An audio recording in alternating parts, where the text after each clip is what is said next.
Municipal Heritage Committee, sound check one, sound check one.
Good afternoon. I'd like to call this meeting of our Hamilton Municipal Heritage Committee to order.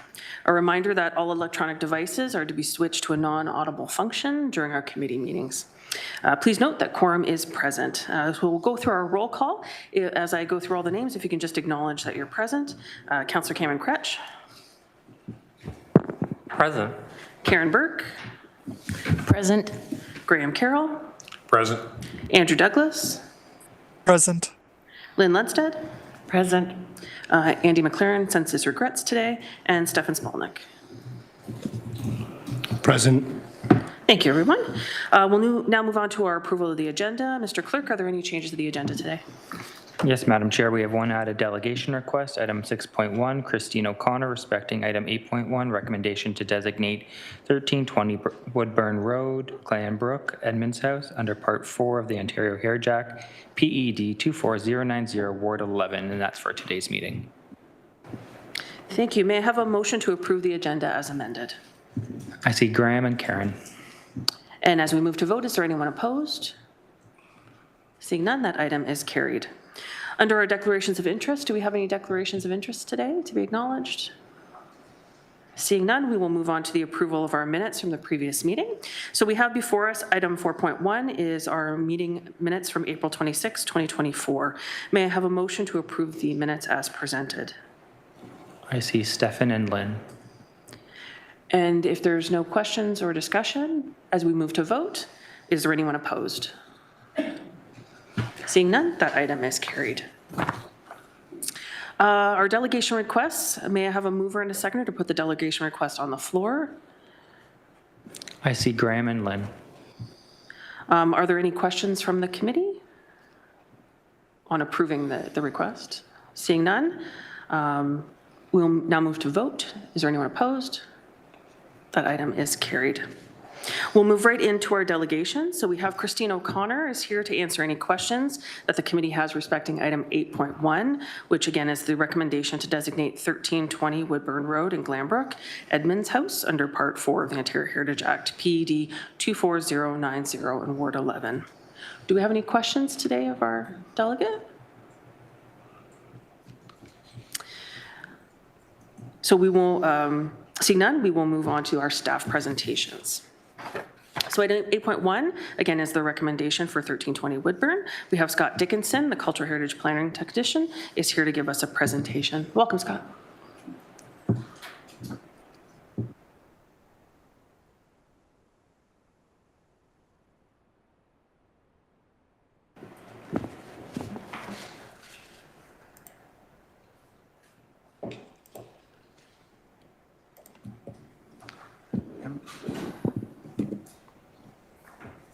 Okay, good afternoon, everyone. This is Scott Dickinson, Cultural Heritage Planning Technician for Agenda Item 8.1. That's Report PED 24090, the recommendation to designate 1320 Woodburn Road, Glanbrook. This two-story stone house built circa 1870 is located on the northwestern side of Woodburn Road, opposite the intersection of Woodburn and Ridge Street. In the community, in the settlement area of Woodburn in the community of Glanbrook.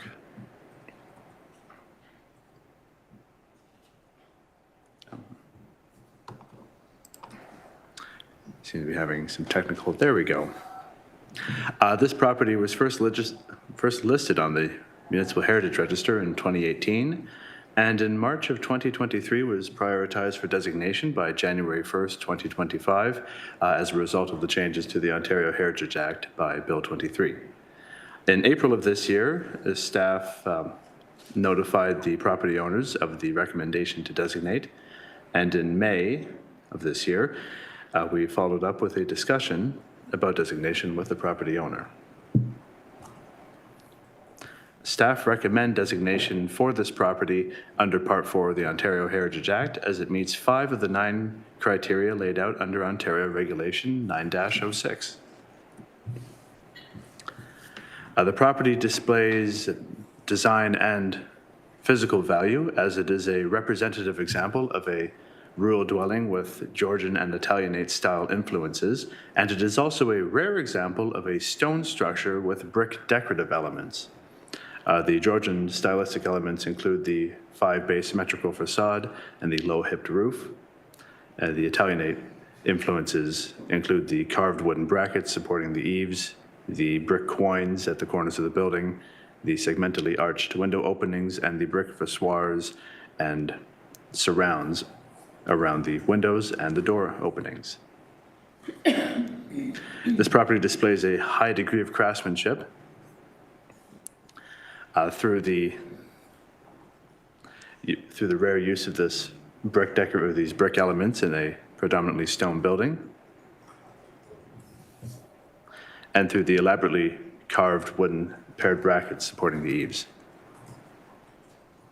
This property also has a great deal of historical value, as it is associated with the theme of 19th century development in the village of Woodburn, with historic local business, the Woodburn Steam Mill, and with local mill owner John Edmonds. In the first half of the 19th century, Binbrook Township was home to large stands of pine, which fostered a lumbering industry in the first decades of the 19th century. Many of these sawmills were located nearby the village of Woodburn, and despite Woodburn being along the banks of the 20-mile creek, there's not really any locations in that area that are suitable for water power, so these mills had to be steam-driven. A lot of these mills were being developed in the 1830s. The steam-driven industry of any sort in Upper Canada at that time period was unusual, and certainly the fact that there was a number of these steam-driven mills in this small village was quite unusual. Oftentimes people referred to Woodburn just as steam mill. That was its defining characteristic. As settlers moved into this area, of course, the sawmills are nice, but they also need grist mills. And again, lack of water power means that the local grist mill also needed to be steam driven. In 1835, John McMicking opened the Woodburn Steam Mill, which by the 1860s we know had been purchased by British emigrant John Edmonds. This steam-driven mill, the building no longer exists. It would have been located just behind the subject property on the same, just where the 20-mile creek does a big bend behind the house. We know that John Edmonds did fairly well with this mill. In 1871, the mill processed $16,000 worth of wheat, but unfortunately it wasn't to last. The stands of timber in Binbrook Township had been pretty well depleted by the early 1880s, which caused the sawmills in the area to close, starting a long decline of the village of Woodburn. And although this didn't directly affect the steam mill, the mill relied on timber offcuts from the sawmills for its supply of fuel for the steam engine. Binbrook Township, of course, has no rail links at this time, and shipping in fuel would have been prohibitively expensive. When the sawmills closed, the steam mill had to close as well. And travel logs from the mid-1880s describe this decayed village of Woodburn with all these abandoned structures and former industries. The population declined pretty precipitously. In 1890, the village had 110 inhabitants. By 1910, it was at 50 and falling further. And John Edmonds, after he closed his mill, just became a farmer. Or rather, stayed with farming. He was a farmer already. This property helps define the historic character of the community of Woodburn. It's one of several 19th century remnants of this village. It is a large and very distinct structure that recalls the industrial past of the village of Woodburn. It is visually, historically, and functionally linked to its surroundings, being sited on its original location, close to the site of the steam mill and close to the banks of the 20-mile creek, near the center of what was once the bustling village of Woodburn. This property is not considered to be a landmark at this time. These foregoing criteria are summarized here in the Statement of Cultural Heritage Value or Interest. The full version of this statement is, of course, in Appendix B of Report PED 24090. Also in Appendix B is a description of heritage attributes. This list of attributes will inform the writing of a designation bylaw if passed by council. And these attributes include the front and side elevations and roof line of the subject property, including the low-hipped roof with projecting eaves and brackets, the symmetrical, the symmetrical five-sided frontage, the dressed stone walls with brick quoins, the segmentally arched window and door openings with brick surrounds, the projecting single-story bay on the south elevation, and the stone foundation. While the key contextual attributes include its location fronting onto Woodburn Road and its proximity to 20 Mile Creek. In the body of the report is, of course, the full staff recommendation, which is here that the city clerk be directed to give notice of council's intention to designate this property as a property of cultural heritage value under the provisions of Part 4, Section 29 of the Ontario Heritage Act.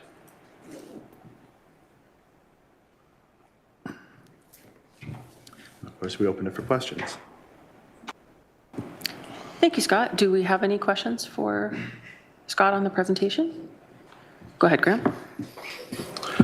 Once again, thank you very much for digging up excellent history on that property. I actually never knew there were steam mills operating that many steam mills operating in the area. Nice little fact to find out. So you said you talked about the property owner, and I saw that they're in the delegation. Was there an issue with them opposing the designation? Through the chair, Alyssa Golden, Cultural Heritage Program Lead. So we had advised the property owner to delegate if they wanted to provide formal comment on the recommendation to designate. Scott had had some initial conversations with them after notifying them of the staff report and when it was coming forward. Spoke to a number of questions around what designation means, what the process for heritage permits are, what grant funding is available. And when we provided them with a copy of the staff report after the agenda was published, they did indicate that they weren't interested in being designated. But in terms of giving delegation and speaking further to that, that's the extent of what was in the correspondence that we received. Thank you. Are there any other questions? Seeing none, may I have a mover and a seconder to receive the presentation? I see Stefan and Graham. And as we move to vote, is there anyone opposed to receiving the presentation? Seeing none, that item is carried, and we'll move on to the report. So we have before us the report with the recommendations that Scott had outlined. If there's no questions in regards to the report itself, may I have a mover and a seconder for the report? I see Graham and Councillor Crutch. Okay, and is there any questions? If not, as we move to vote, is there anyone opposed? Seeing none, that item is carried.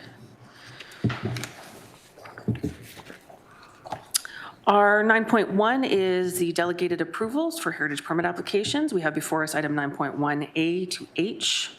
May I have a mover and a seconder to put item 9.1 on the floor?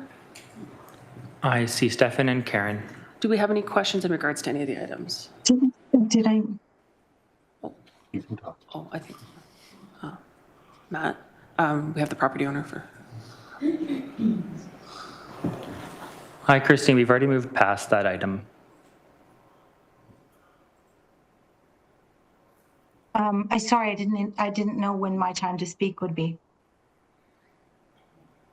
Sorry, I was under the impression that you were only going to answer questions of committee. Oh, we wanted to state why we were opposed to the designation.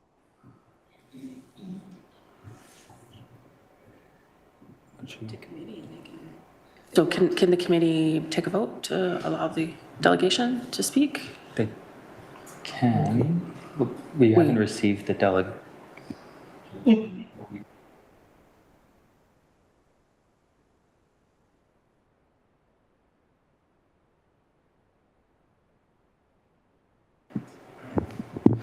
Christine, so you are wanting to speak to committee to say why you're opposed, so you have something prepared?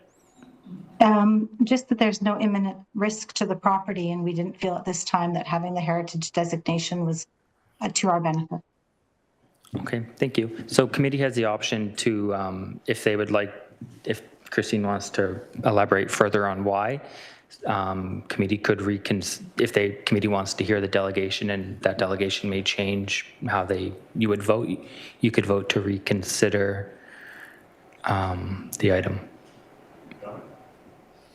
Go ahead, Graham. Well, seeing as the homeowner did make the attempt to come here and we didn't give them the opportunity to speak, I think we should, in all fairness, talk to them, let them speak. I appreciate that. I'm new to the process of the delegation. Sorry about that. Yeah, so the committee could allow them to speak, and then if committee feels that the delegation has changed how they would have voted on the item, we would reconsider that item and then vote again. Matt, do you want to finish 9.1 first before we? Okay, so we have a mover and a seconder. Do we have any questions in regards to items A to H on any of those heritage permits? Seeing no questions, as we move to vote, is there anyone opposed? Sorry, can we just get the mover and seconder again? Graham and Lynn.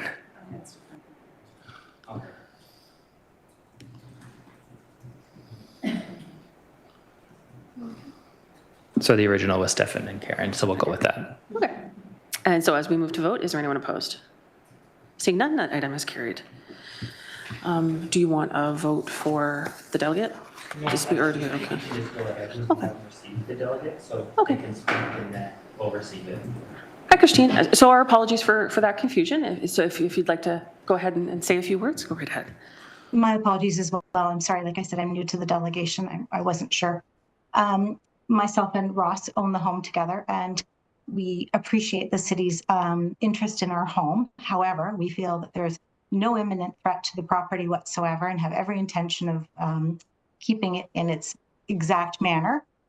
So we also don't feel that there was any true benefit to us as homeowners to have the property designated as heritage at this time.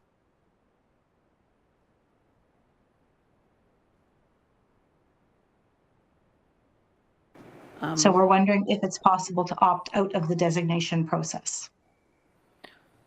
Would anyone like to ask any questions of the property owner?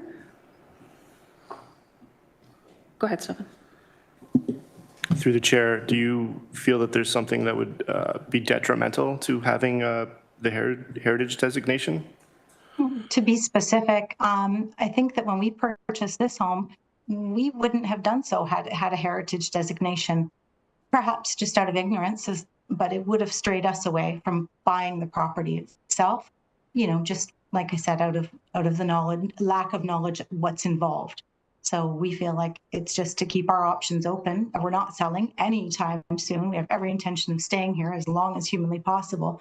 But we just feel that it just wouldn't encourage potential buyers down the road. It might discourage. And I know I've read some studies on them about the property value, but we just feel this is a bit of a niche house to begin with. Not everybody's in the market for, you know, a stone house. So we just felt like we just wouldn't want to limit any of our options going down the road.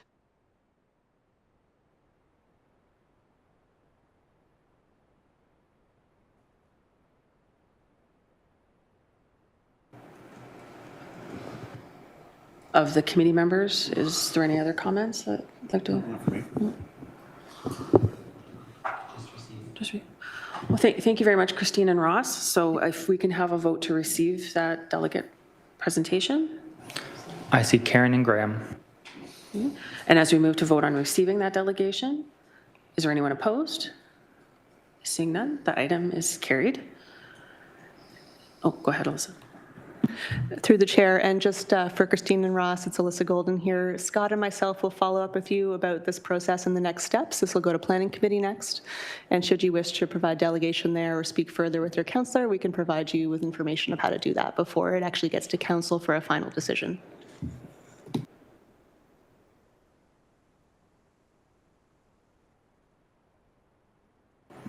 Yep, so now that we've received the delegation, if any member wishes to reconsider, they can bring forward that motion. Otherwise, we'd move on to 9.2.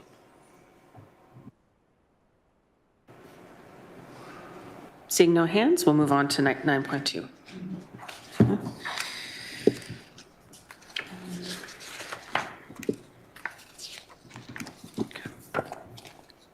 Item 9.2 is an information update regarding the heritage permit extension for HP 2024-0110 for 98 James Street South in Hamilton, PED 24105 in Ward 2. So may I have a mover and a seconder to put 9.2 on the floor? I see Councillor Crutch and Karen. Okay. And is there any discussion on this item?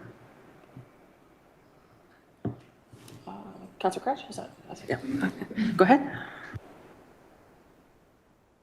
Sorry, just 1 second. I'm just switching my screens around to make sure I have the information I need right in front of me. This is 9.2. Yeah, my questions, I think, or comments more so are, thanks for this report. I appreciate the dates that are there, included right there, so we can see exactly when people have to actually grade this property by, make sure that it's in a good condition, the heritage things have to be removed. That's been the big concern, is that it's been largely just unkept for a very long time. It seems also that we're saying that there's going to be the potential for sale of units to happen either this year or early next year, depending on market conditions. So it looks like the proponent is looking to move forward. Just grateful that we're able to use the permit process to get some conditions met so that the property can be maintained. I kind of just look forward to seeing what happens here. And my only question is, if I understand that they're asking for a heritage permit, right? And I think it's just important to maybe spell out, so what if they don't ask for a heritage permit, right? Extension. What if they don't get a heritage permit here? What's the consequence? I'm assuming it means they can't build if they don't have a heritage permit. That's my understanding. But I want to understand what this lever is that we're using and how we're using the conditions in this heritage permit. Because if it comes and goes and the heritage permit lapses, what can we do then? And how would we take over doing some of this work? Those are my two questions, I guess. Through the chair, so as the councillor mentioned, being able to renew this heritage permit gives us those ability to get monitoring reports and, as per the request for the extension, look to have certain works done in preparation for maintaining and preparing the rear half of the site where the demolition debris still is, in advance of the restoration work that's intended to happen on the retained portion of the heritage building, in advance of the actual redevelopment of the site happening. So that's sort of the advantage from the city's perspective. From the perspective of if this had not been renewed or if there had not been a request for extension of the heritage permit approval, exactly as the councillor said, that would mean that they would not be able to move forward with redevelopment to the rear half of the portion and integration of the retained portion of the heritage building without those approvals in place. Thanks, that's really helpful. I'm hopeful we can move a little bit more forward on this. My last question really is about what happens if the heritage permit expires. I know already some weed work and things like that is being done, but the grading hasn't happened. What if we get to a situation where the heritage permit expires and the work hasn't been completed? Can we at that point take a step to simply do the work and bill them for the work? How would that work? I think that's a question I get asked a lot, is how much longer will we wait before we take this to an enforcement step? Through the chair, so a couple of components to consider. There's the, as spoken to in the information report under 9.2, there's the corresponding orders that have been issued through our colleagues in municipal law enforcement and building related to the order to comply from under the Ontario Building Code and property standards orders under our property standards bylaw. And there's much more clear mechanisms in terms of if scopes of work within those orders aren't conducted within the compliance dates of the city being able to move forward with undertaking the work required as remedies within those orders. From the heritage permit perspective, that's something that we're continuing to chat through with our colleagues in finance.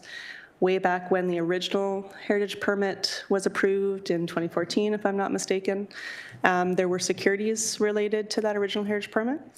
From what I understand, we do still have those securities, but the challenge that we've been working through is just understanding what we can actually, how we can actually use those securities given the changing of ownership that's taken place from that original taking of the securities from that original permit. So that's something that we continue to chat through with our colleagues in finance, and we'll need to talk through with legal to better understand when and if we can actually do that. Thanks very much for your work on this. I know it's been a long-standing issue and something that's, of course, very close to home. And in home, I mean City Hall. It's just a block away. So all of us see this on a regular basis, and it's right at the center of our city. So appreciate that we're trying to make some progress here. Thanks for your work. Do we have any other questions? Oh, Andrew, do you have a question, sir? No, the councillor actually answered mine, so I'm good. Perfect. Any other, go ahead, Lynn. Through the chair, I'm just curious as to the architectural plan to build on this.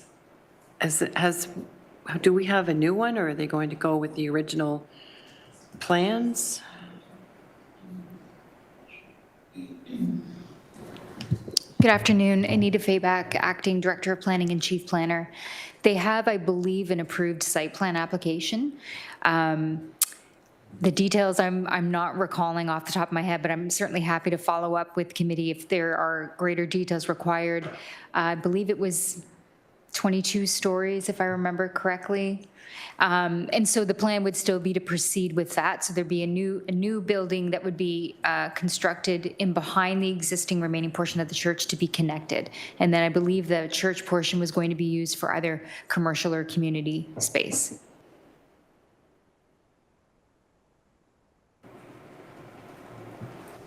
Did you have any further questions, Linda? Okay. Any others? Oh, go ahead, Councillor.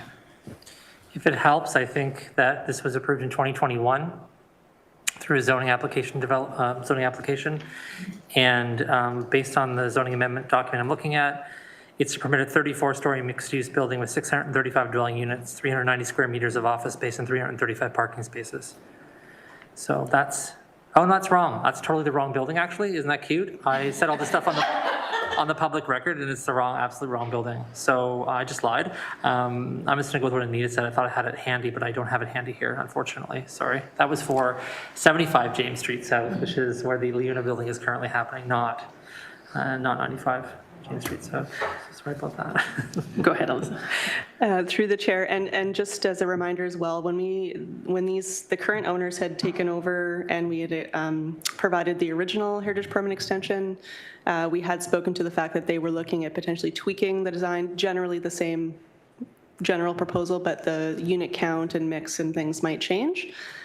So depending on the scope of what changes are required, it could mean that they need new planning approvals, but we haven't received any further applications in terms of a modified design. Go ahead, Lynn. Thanks, Alyssa. I think I saw somewhere in here that they may be expected to have some changes because the size of the units originally proposed wouldn't fly anymore. That's why I was just curious if there had been any major, but I guess it doesn't sound like there is any major changes. Thank you. We have our mover and our seconder. As we move to vote on this item, is there anyone opposed? Seeing none, that item is carried. We move on to our general information and other business. So 13.1 is our buildings and landscapes. If we could start a speakers list for anybody that wishes to update on their property reviews. Any? Graham? Okay. Is there anyone else other than Graham? Stefan? Okay, so Stefan. Okay, go ahead, Graham. Yeah, just my standard St. Giles. Got a couple of emails and texts when I was over in Scotland. A little bit of debris on the property again. Looks like another attempted entry, and the Kindred Works had painted over all the graffiti that was on the building, and now that's starting to come back again already. So that's going to be an ongoing issue. But overall, I think it's doing well. Go ahead, Stefan. Cathedral Boys School has graffiti on the front of the building now, and it looked like there was somebody trying to remove a metal railing when I went by there last. And what is it? The hotel that I'm looking at, Hanarans, that one there, there's still the third story windows. The boarding is removed from it, so I'm assuming weathering is damaging the third story. That's all.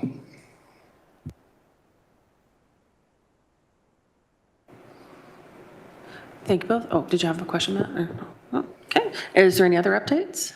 Seeing none, may I have a mover and a seconder to receive the updates and landscapes? City Councilor Cretchen, Lynn.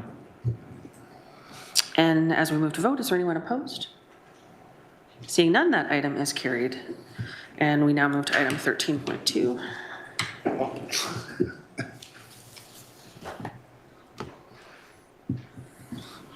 Okay, so this is for the Hamilton Municipal Heritage Committee's Heritage Recognition Awards for June 13th, 2024. Alyssa's going to provide an update for us.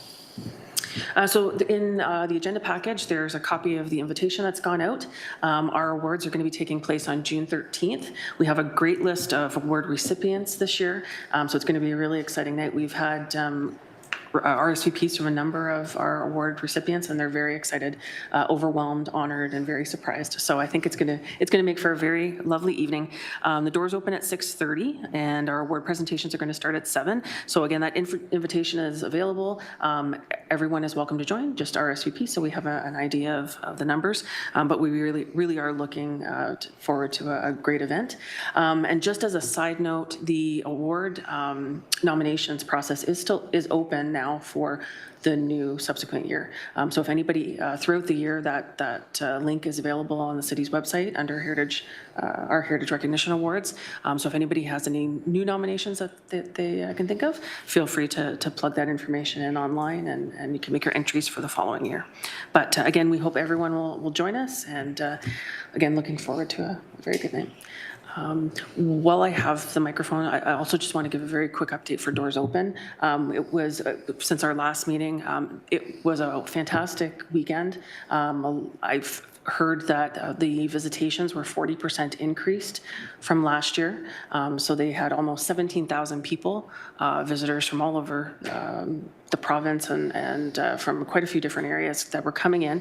I wanted to thank Sarah Sandham, and I wanted to thank Graham Carroll for volunteering for our doors, for our table for Municipal Heritage Committee at Doors Open. They covered the table fantastic, and you got to talk to a lot of people, I know, on Saturday. So I just wanted to thank both of them for covering the table for us and being our ambassadors to the city. So. Thank you, Alyssa. Is there any questions? I don't know. Follow up. I participated in the event this year, and I was amazed at the amount of people that came from out of town. It is shocking how many people are actually coming out. I'm going to say, when I was at Halo, was probably about half and half that were out of towners. It was pretty amazing. I did ask pretty well everyone that came in. Okay, so we have a motion to receive the update. See Councillor Cretchen, Karen. Is there anyone opposed?